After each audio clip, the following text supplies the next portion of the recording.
नमस्कार।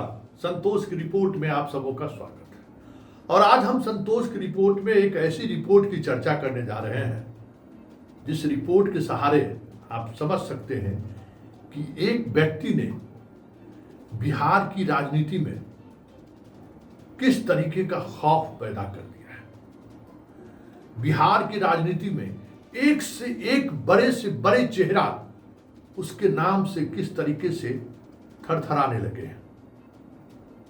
एक से एक इंस्टीट्यूशन में बैठे हुए लोग उनके नाम से किस तरीके से अगल बगल झांकने लगते हैं, उसकी वानगी आज हम आपको दिखा रहे हैं। एक वानगी, एक छोटी सी वानगी।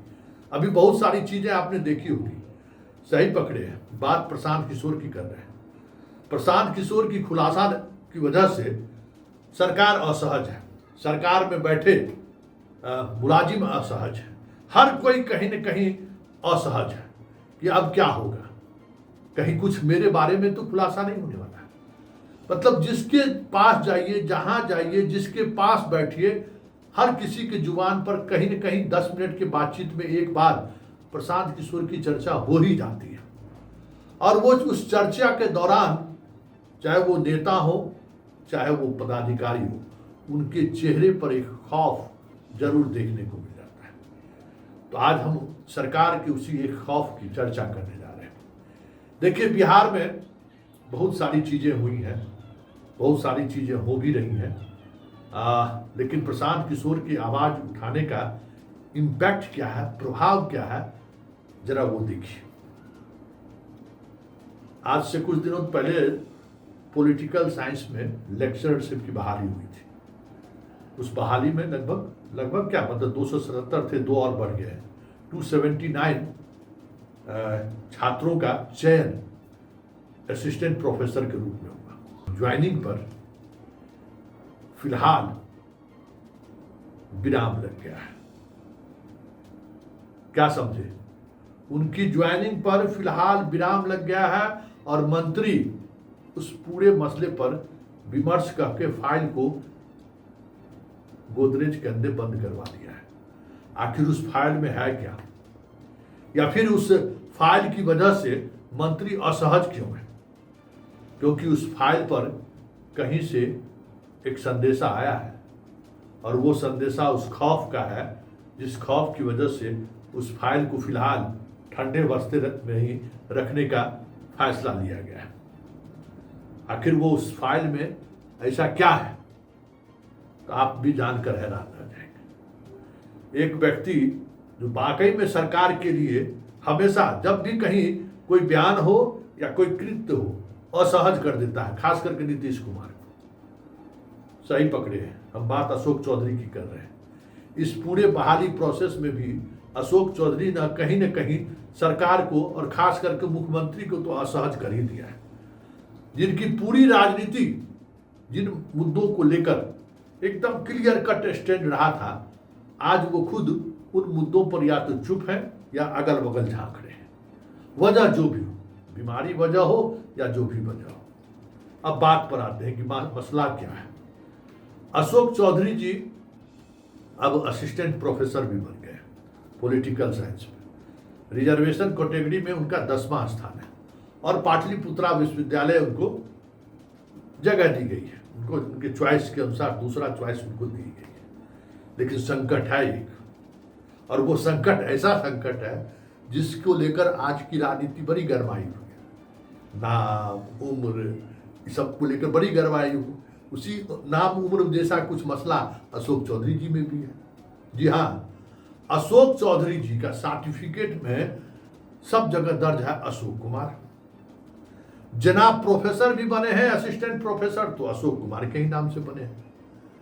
विभाग हैरत में है कि ये तो अशोक चौधरी हैं, ये अशोक कुमार कौन है भाई? क्योंकि आधार कार्ड से लेके सारी चीजों में, इलेक्शन कार्ड में नाम से लेके, शपथ पत्र से लेके सारी जगहों पर ये अशोक चौधरी लिखते हैं। लेकिन इनका मैट्रिक का सर्टिफिकेट से लेके पीएचडी का सर्टिफिकेट अशोक कुमार है। फिर ये अगर ये पब्लिक डोमेन में ये बात आ गई तो फिर बबेला शुरू हो जाएगा कि अशोक कुमार अशोक चौधरी कैसे हो गए भाई। और वाकई में जब आपके सारे सर्टिफिकेट में जब आपका नाम अशोक कुमार है, तो फिर अशोक चौधरी के नाम से आप चुनाव कैसे लड़ रहे हैं? अशोक चौधरी के नाम पर आपका वोटर लिस्ट में नाम कैसे आ गया? आप अपने शपथ पत्र में अशोक चौधरी कैसे उद्धृत कर रहे हैं? क्योंकि फर्स्ट क्लास मजिस्ट्रेट के यहाँ से अगर आपने सिर्फ अखबार में छपा दिया कि हम अपने नाम बदल रहे हैं, तो उसके लिए पूरा प्रोसेस आपको सर्टिफिकेट में भी नाम बदलना चाहिए था। सर्टिफिकेट में तो अशोक कुमार ही है। संकट में पड़ गई विभाग। शिक्षा विभाग की जैसी ही नजर पड़ी, अरे भाई एगो तो उम्र और नाम की वजह से समस्या बनले है उप मुख्यमंत्री सुभाष करते हैं, सम्राट चौधरी, एगो दूसरा ही समस्या खड़ा कर देगा। वैसे ही पूरी पार्टी असहज है, पूरी एनडीए की सरकार असहज है, कितना सफाई दीजिएगा। अब ये बात जो पब्लिक डोमेन में कहीं आ गया कि अशोक चौधरी जनाब जो है, सो ये जो चौधरी का जो टाइटल है, इस टाइटल को लेकर सवाल खड़ा होना शुरू हो गया, तो फिर विभाग बेवजह परेशानी में पड़ जाएगा। विभाग बेवजह नई समस्या खड़ी हो जाएगी, नए आलोचना का केंद्र बन जाएगा। किसको जवाब देगी विभाग? मतलब पार्टी अगर विभाग कर दिया तो तय हुआ कि इसको ठंडे अवस्था में डाल दीजिए चुनाव तक। अब बताइए, ठंडा अवस्था में तो डाल दिया गया, लेकिन उन छात्रों का क्या दोष है, गुनाह है? जो 2000 की ये वैकेंसी है, 2025 में ये वैकेंसी पर रिजल्ट निकला है, आप समझ लीजिए। 4 महीना से शिक्षा विभाग के पास जो है फाइल, मतलब सबको विश्वविद्यालय अलॉट हो गया था, आप समझ लीजिए। विश्वविद्यालय अलॉट हो गया था, जाके वहां सब लोग ज्वाइन करते, तभी शिक्षा विभाग के पास ये खबर पहुंच गई अंतिम समय में, 1 सप्ताह पहले। कहा नहीं भाई, ये रिस्क हम नहीं ले सकते। अब ये मामला ठंडे बस्ते में हो गया, लेकिन उन छात्रों का क्या गुनाह है भाई, जो मेरिट से चुन कर आए? सब लोग मेरिट से चुन कर आए हैं, उनको बताइए 5 साल कोई मतलब है? 20 में फॉर्म भरा, 25 में रिजल्ट निकला, अब 5वां महीना में अब जा रहा है, पोस्टिंग नहीं हो रही है। तो यही ये बताइए कि बिहार में हो क्या रहा है? और मंत्री लेवल पर अगर इस तरीके से चीजें चलने लगे तो स्वाभाविक है सवाल उठना ना। और ये सवाल लगातार उठ रहा है, और जिस तरीके से उठ रहा है, आने वाले समय में बस इस चुनाव के दौरान ही इस तरीके की चीज लगातार मुद्दों के रूप में जनता के सामने आएगी ही आएगी। और यही जो जनता का जो के बीच जो चीजें आ रही हैं, उस वजह से जो खौफ में एनडीए की सरकार है, राजद सब लोग खौफ में प्रशांत किशोर से। अब इस खौफ का बैलेट पेपर पर या ईवीएम पर कितना असर पड़ेगा ये तो वक्त बताएगा, लेकिन इतना तो तय है कि अब सरकार और सिस्टम में बैठे हुए लोग कुछ भी निर्णय लेने से पहले एक बार सोच जरूर लेते हैं कि इस निर्णय से कहीं प्रशांत किशोर को कोई इशू तो नहीं मिल जाएगा, प्रशांत किशोर कहीं इस इशू को लेकर पब्लिक डोमेन में तो नहीं आ जाएंगे। ये खौफ तो उसने पैदा कर दिया है।